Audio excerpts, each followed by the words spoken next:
think my question here is essentially for you, Rohit, from clear perspective. Now, if you look at RegTech is fast becoming the new buzzword in the compliance space. So when you say RegTech, what essentially do you mean? You mean regulation and technology. But technology is evolving so fast that regulation is not being able to keep pace with it. So I want to ask you that what do you think are some of the use cases of changing the compliance function? And then perhaps we can also talk about the exact role of supply chain financing and invoice discounting, some of the new business areas where we're seeing compliance playing a huge role. Yes, Rohit. Yeah, so thank you, Shija, for the question, and hi everybody. So I think actually I would say that I would actually flip what you said at the very beginning, right? That regulations are struggling to keep pace with technology. I would say it is the reverse in India. Okay, let me tell you what I mean, and I'll go a couple of steps further there, right? And as the listeners and the other panelists may be aware or may not be aware, our business is technology, to infuse technology in compliance, right?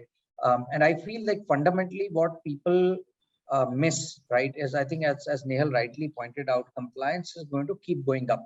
But let me kind of, before I come to our product, how we think about it, right?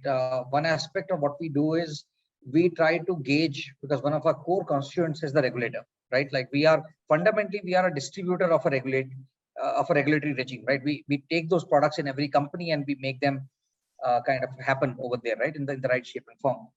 So we try to at least guess where the regulator is going, and I would say we are fairly successful at this point of time, at least understanding what their thought process is, right?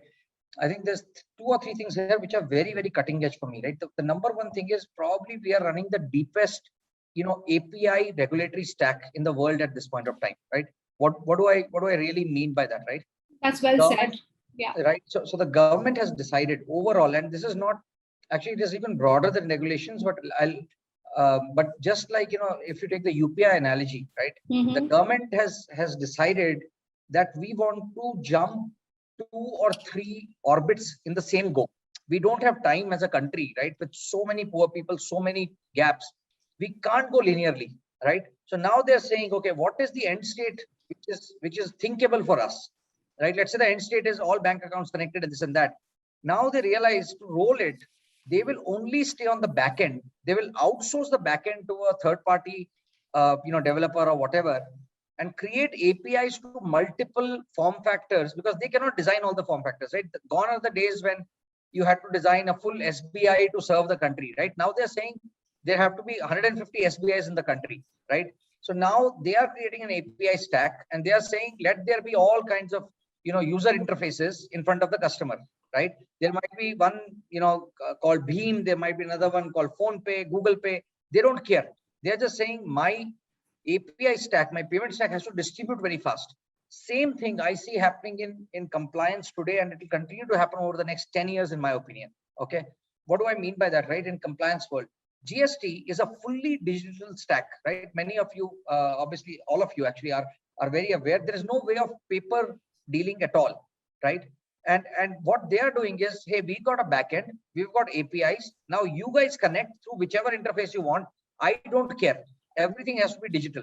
That leads to where Nehal was going, that once everything is digital, then surveillance is very easy, right? The faceless guys, the inspector is gone now, right? Nobody knows who the inspector is. Nobody cares who the inspector is, right? So in one shot, right, you have taken 3 or 4 leaps.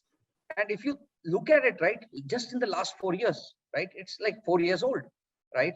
And now this is the way to be. And within those 4 years, we have had riots on GST, everything, rollouts on GST, it's a very short period of time. And government fundamentally, and this is why I think a lot of press and other people don't understand where the government has gone. Government has turned into a startup. What do I mean by that, right? A traditional company fixes things, thinks about it for 1 year, 2 years, 3 years, then rolls out things slowly, right? A startup like us, right? Say there's no time, let's roll out, let it break, then we'll fix it in the next iteration.